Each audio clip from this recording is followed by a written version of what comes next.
Hello, I'm Dr. Miller. I'm going to tell you more about number structure than you ever realized pertain to it. So let's start off with some of the basics and then go how we extend beyond what we've normally thought of as number structure. There are computations that you cannot perform that a calculator or a computer cannot perform. These devices depend on the capabilities of the person programming them. For example, 1 million factorial divided by 999,908 factorial is equal to 999,999,000,000. The calculator responds with the math error, and the computer responds with it takes too long to solve this problem.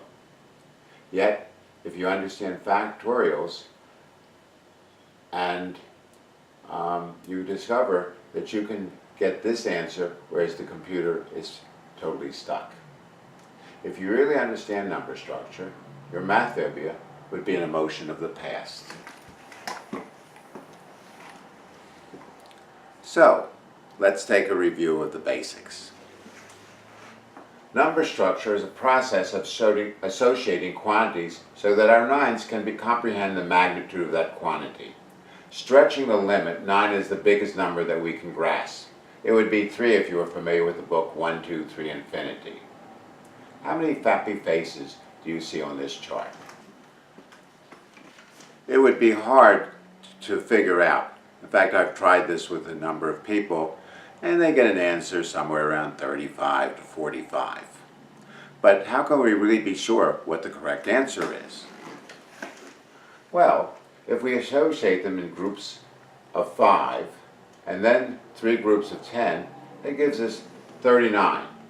3 times 10, 1, 2, 3, plus 5 and 4 are 9.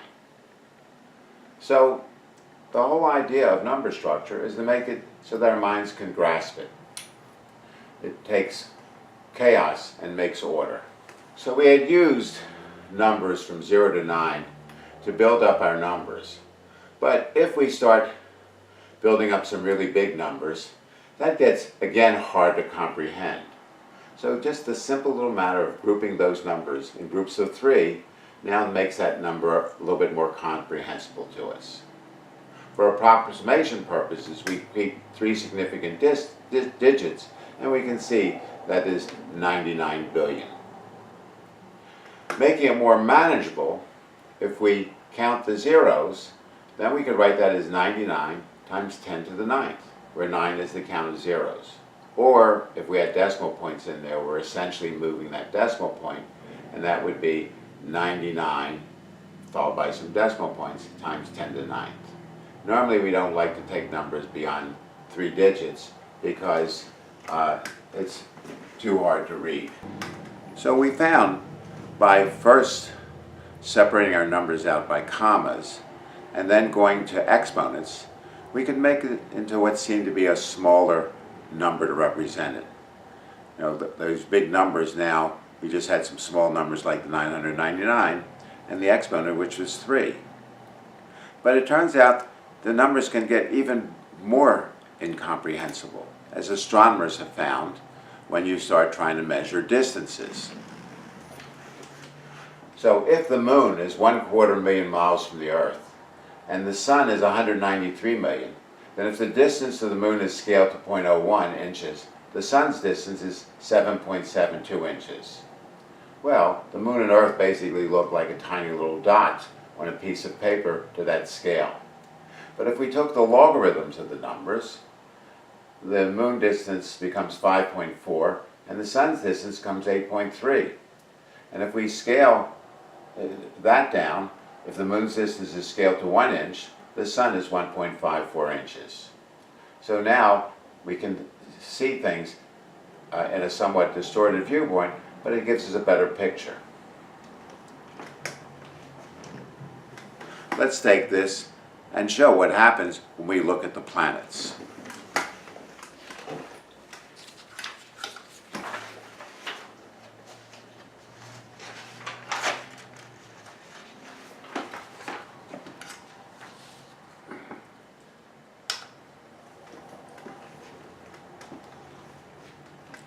here we have the orbits of the first 8 planets drawn on a logarithmic scale.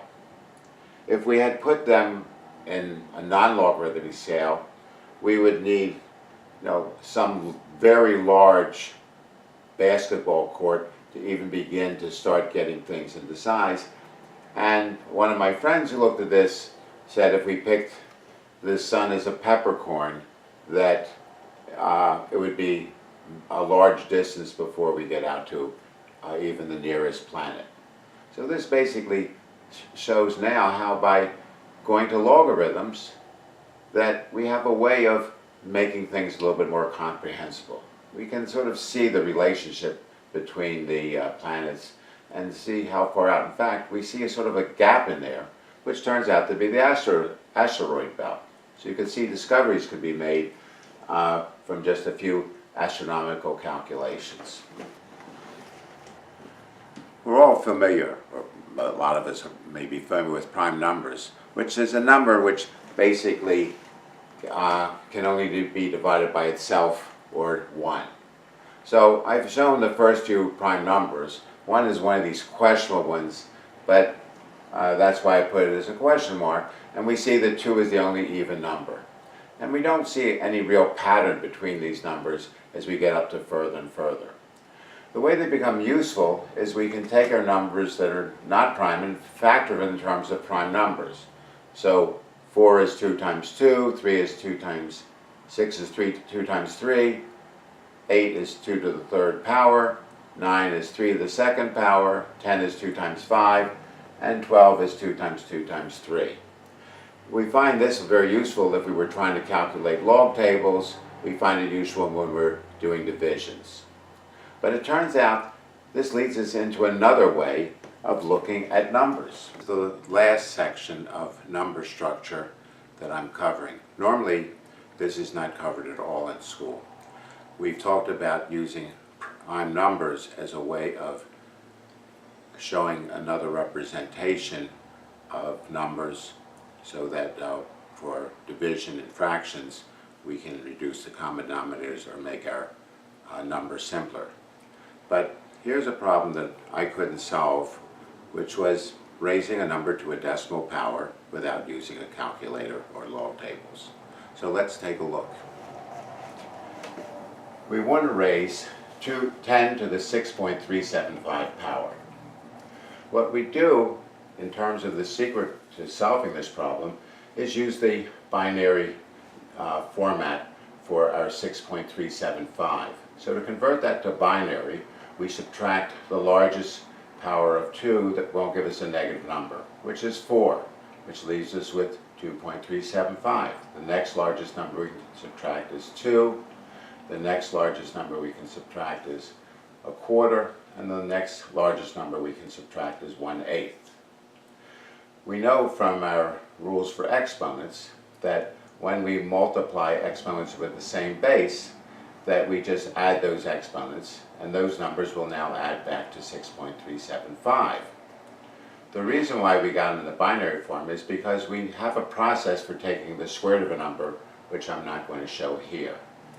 Okay, so now for the 4, that's 10 to the 4th power is 10,000. 10 to the 2nd power is 100. 10 to the 1/4 power is 1.778, etc. And 10 to the 1/8 power is 1.33, etc.